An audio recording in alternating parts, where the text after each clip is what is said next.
Olá a todos e a todas, é um prazer ter vocês aqui.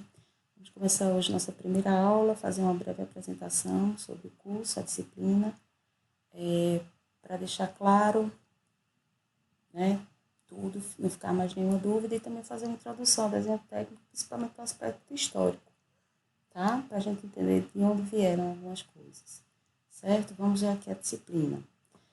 A definição do desenho técnico é que ela é uma linguagem gráfica que representa elementos, né, objetos, através de linhas, de formas, e que essas linhas e formas, elas têm um significado especial. Então, é como se nós estivéssemos aprendendo realmente uma nova língua, porque cada traço que nós vamos passar, cada forma, ela vai ter um significado diferente do que se a gente não estivesse estudando desenho.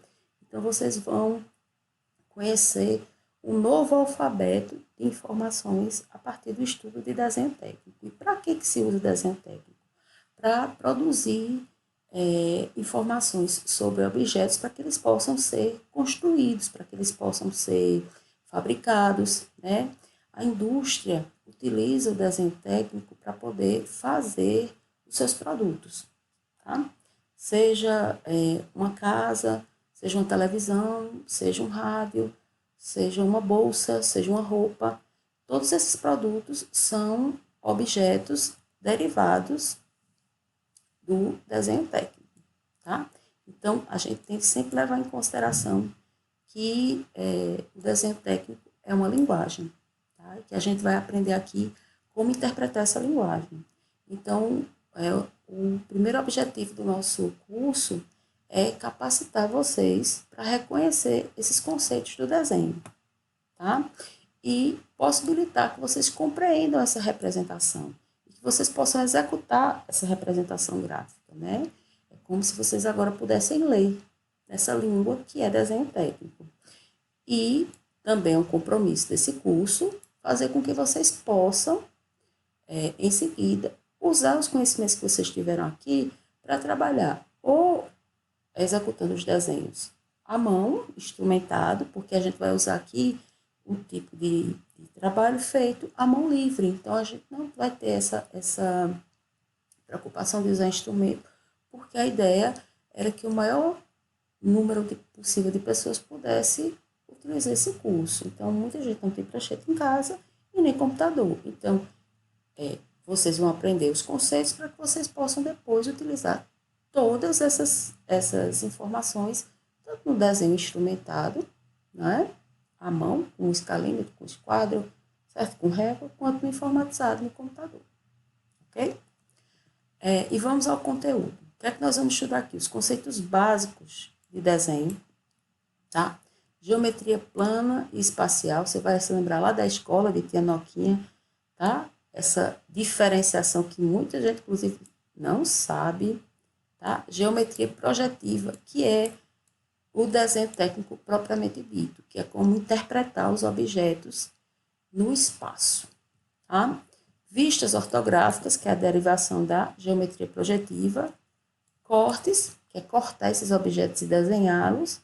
Cotagem, que é cotar. E noções de desenho arquitetônico. No caso aqui, deixa eu voltar um pouquinho aqui para vocês. A noção básica que a gente vai ter é a planta baixa. Esse curso ele é voltado principalmente para os alunos de segurança do trabalho.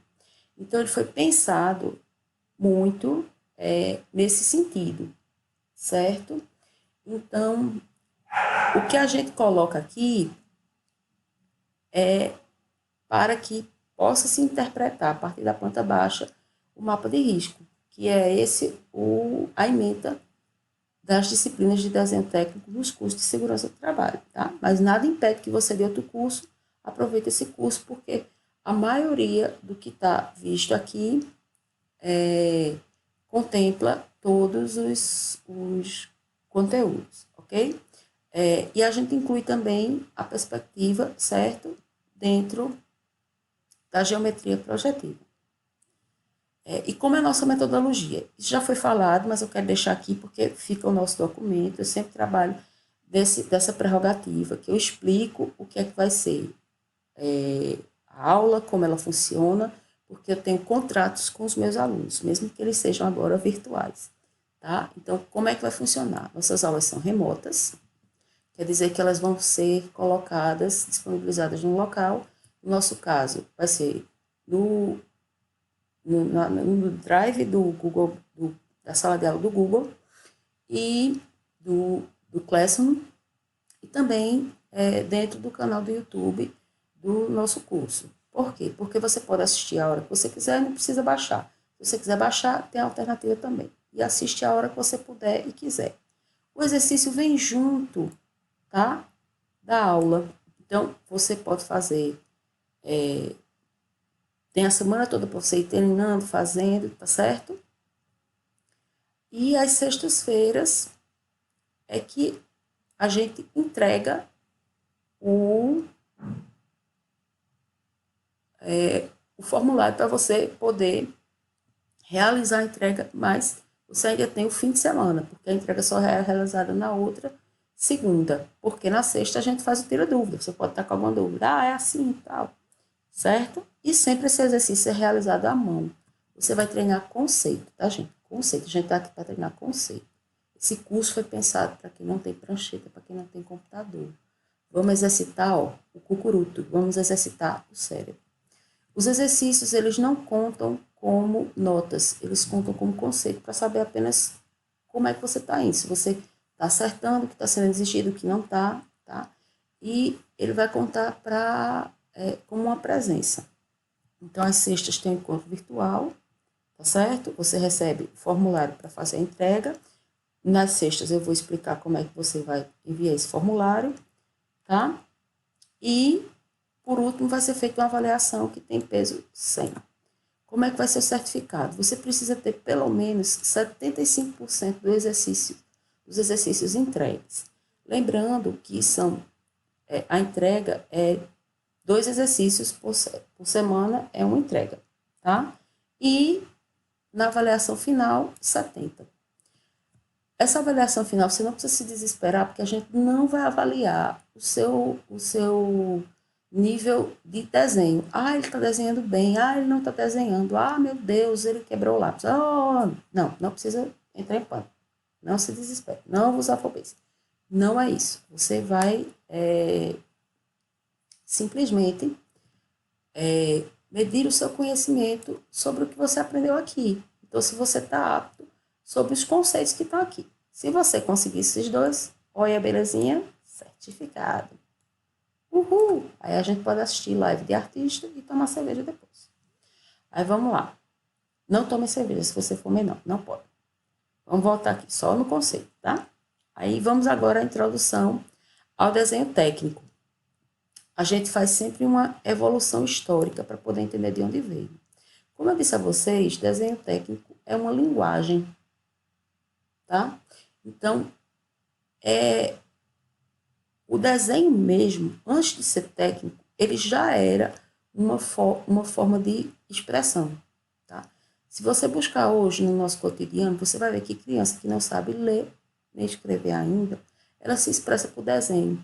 Você, quando tem uma dificuldade para explicar a um amigo, que você está, sei lá, sem celular, alguma coisa, você desenha o caminho da rua. Eu fazia muito isso quando a gente não tinha Google, né? E se você começar a olhar o passado do ser humano, você vai ver que a forma de expressão que o ser humano tinha eram os desenhos. Os primeiros desenhos foram as pinturas rupestres, né? Em que o homem, o ser humano, colocavam os desenhos ilustrando o seu dia a dia, eventos importantes, né? Antes, inclusive, de uma linguagem falada. Quando o ser humano passa a evoluir, a evolução do desenho também acontece, porque o ser humano vai ganhando mais desenvoltura, ele vai se desenvolvendo, e a qualidade do desenho também. Aqui eu tenho outra pintura rupestre, essa da caverna de Altamira, na Espanha, a anterior é da caverna de Lascaux, na França. Aqui eu tenho 2 exemplos que são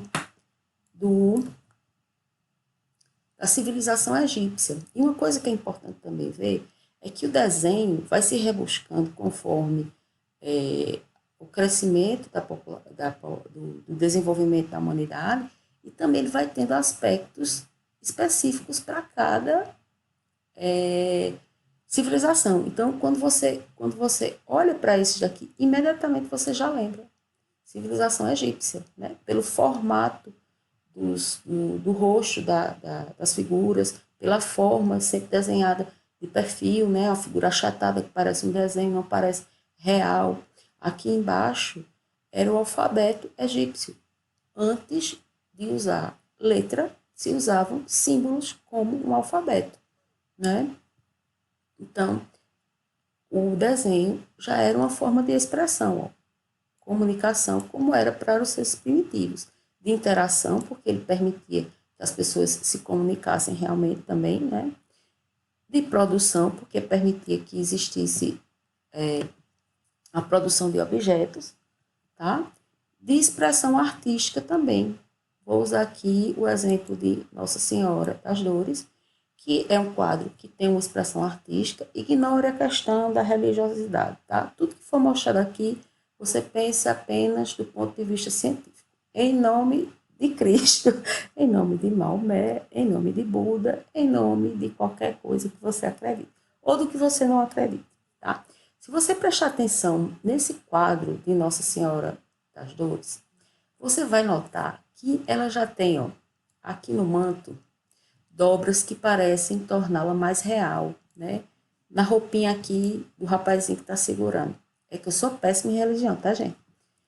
E você já vai notar que essas dobras já se assemelham com a realidade.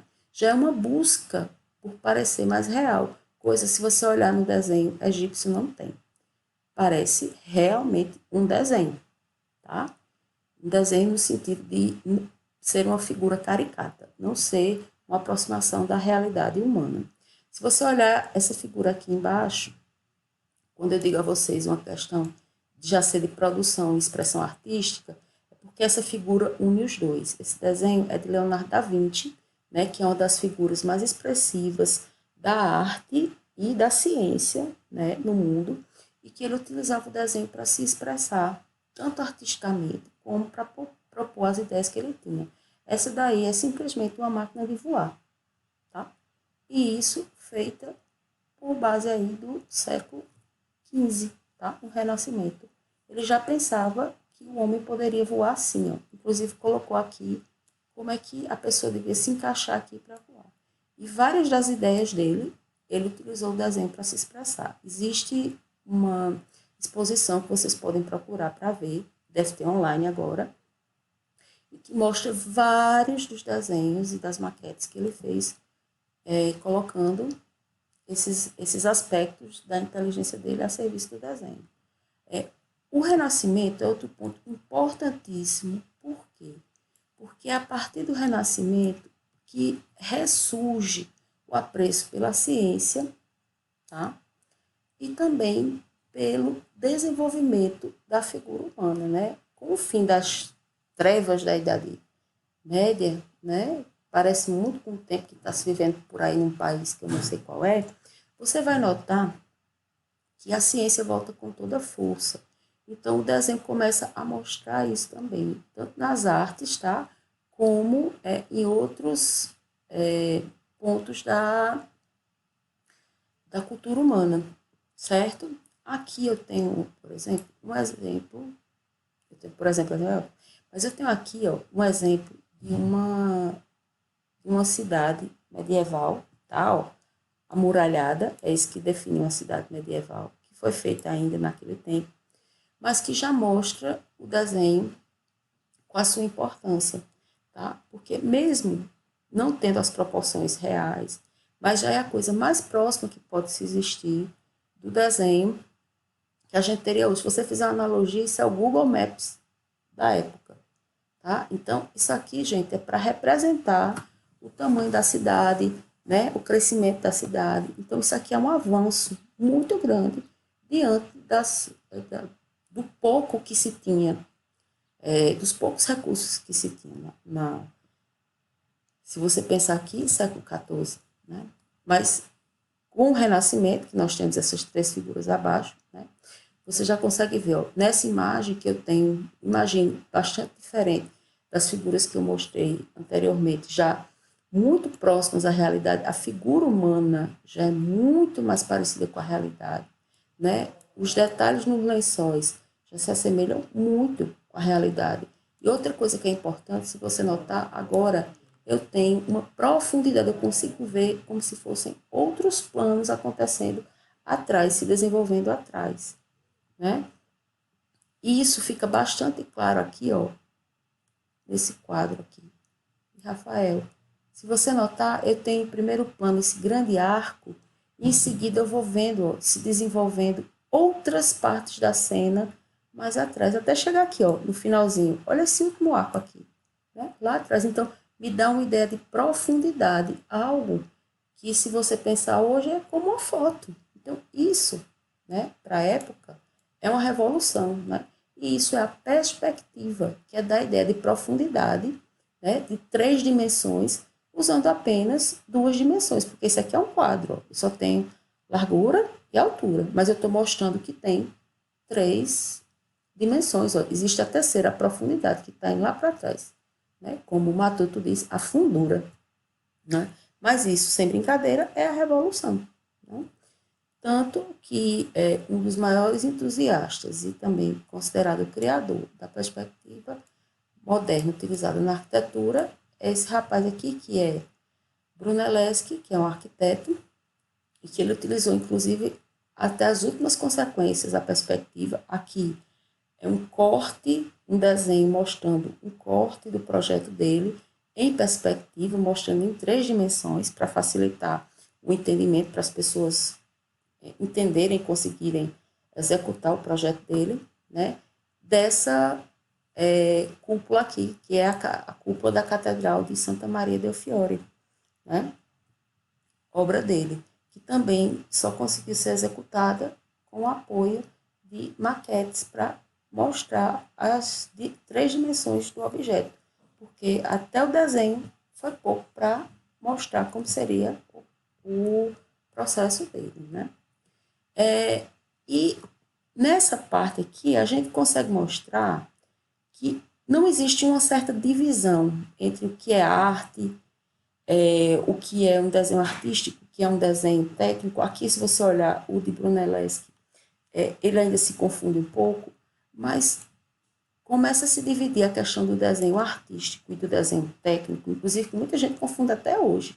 Quando a gente fala em desenho, né, o aluno chega na sala de aula pensando que vai fazer desenho. Eu sempre mostro uma figura lá, a pessoa achando que vai fazer desenho de Bruno Galhaço, de Cauã Raymond, né? Quando chega, vai ver, vai fazer desenho de peça, fica todo triste.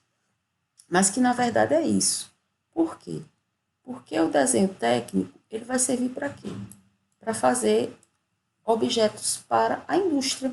Então, não é mais para o deleite humano, para a gente ver a beleza, né? Então, esse desenho técnico passou a se diferenciar do artístico com a Revolução Industrial. Por quê? Porque o desenho precisou ser simplificado. Então, ele tem que ser mais simples, ele tem que ser feito mais rápido, né? Então, ele tem que ser feito de uma maneira que pudesse ser também entendido em qualquer lugar. E começou uma coisa que é muito importante, ó, a diferenciar o papel do projetista para o executor. Então, digamos que eu seja projetista de algum objeto, mas eu estou aqui, digamos, em Campina Grande, mas o projeto precisa ser feito em Guarabira. Eu não posso ir a Guarabira por conta do Covid. E agora? Mas o projeto pode ir alguém fazer. O projeto pode ir para Itabaiana, o projeto pode ir para Catolé, o projeto pode ir para Patos, né? Então, é a partir dessa necessidade de implementar várias indústrias, de implementar vários projetos, várias máquinas, que o desenho técnico ganhou um status diferenciado. Então, ele começou a ser simplificado para ser entendido em qualquer lugar e para, sobretudo, o projetista não precisar acompanhar o seu desenho para explicar. Ele ser plenamente compreendido, não precisar ser explicado, tá? E para isso, ele precisou utilizar uma disciplina que foi fundamental para simplificar esse desenho, que é a geometria descritiva, que é considerada a origem do desenho técnico, né? Quem criou foi esse rapazinho aqui, tá? Lindo, maravilhoso. Gaspar Monge, certo? Ele é um francês.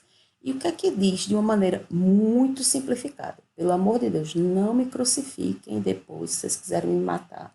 Eu estou simplesmente simplificando o conceito de geometria descritiva. Aqui do lado vocês vão ver em completo, tá? Simplificando, Monge passou a dizer que a gente podia fazer o seguinte, para desenhar um objeto de maneira mais simples. A gente poderia pegar a frente de um objeto, desenhá-la e desenhar o que a gente vê olhando de cima desse objeto, né? E fazer isso ao mesmo tempo, para que eles tivessem relação. Tá vendo que a pontinha daqui, coincide com a pontinha daqui, a pontinha daqui coincide com a pontinha daqui.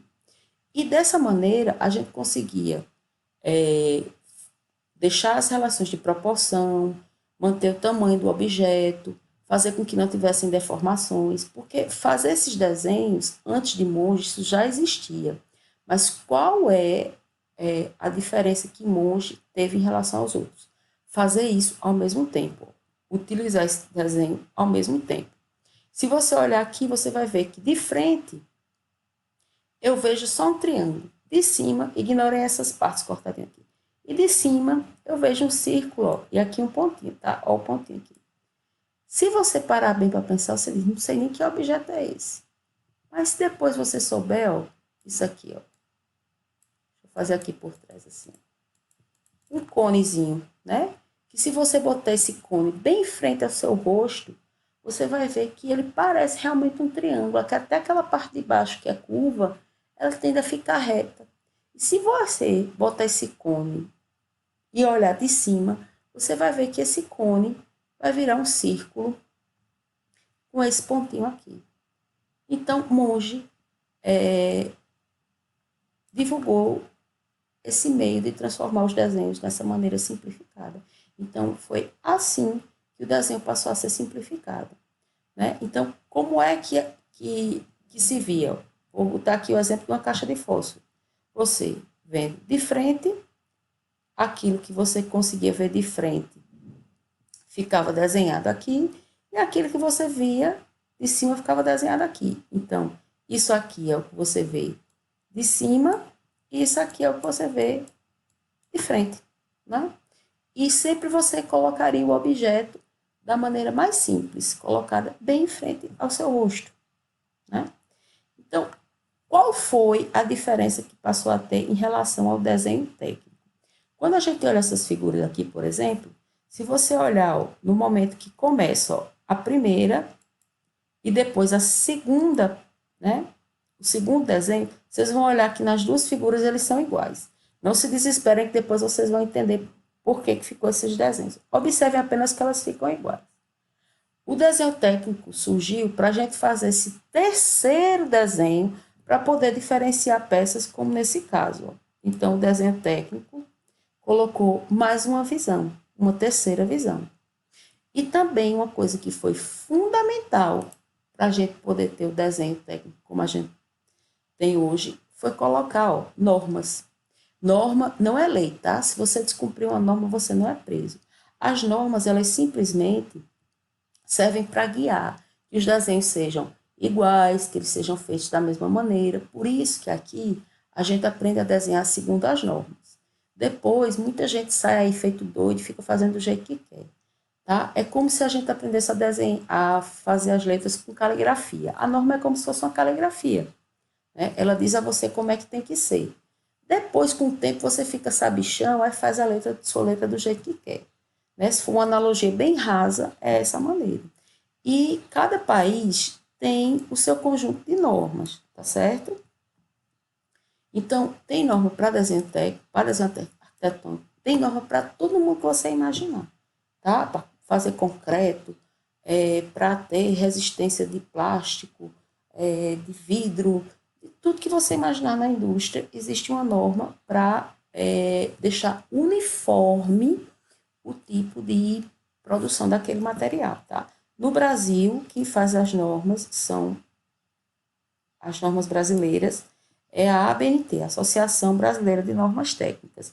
Então, sempre você vai chegar e você vai ver aqui, ó, que existe uma NBR, que é uma norma brasileira, e o número dela. O número dela é específico tratando de alguma coisa.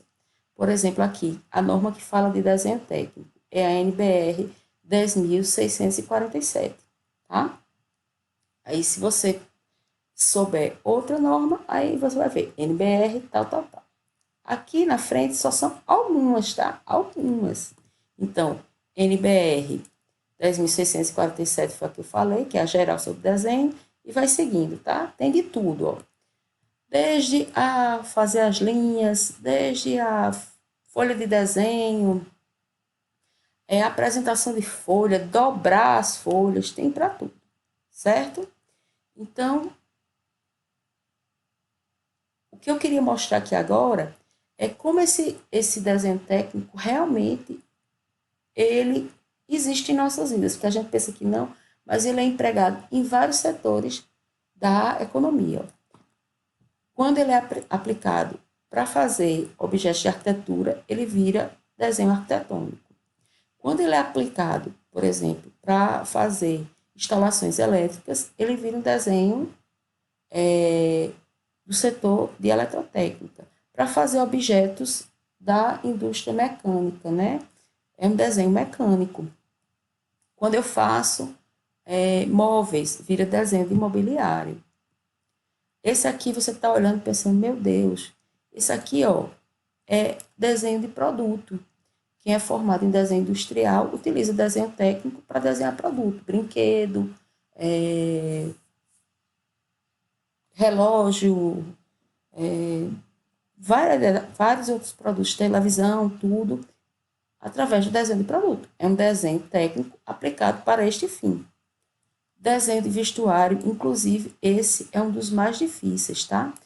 E por que é importante? Porque isso faz com que acabe, diminua custos, porque se o desenho for correto, o corte do tecido vai ser correto, vai haver menos desperdício, né? Vai poder calcular a quantidade certa de material que vai ser utilizado, tá?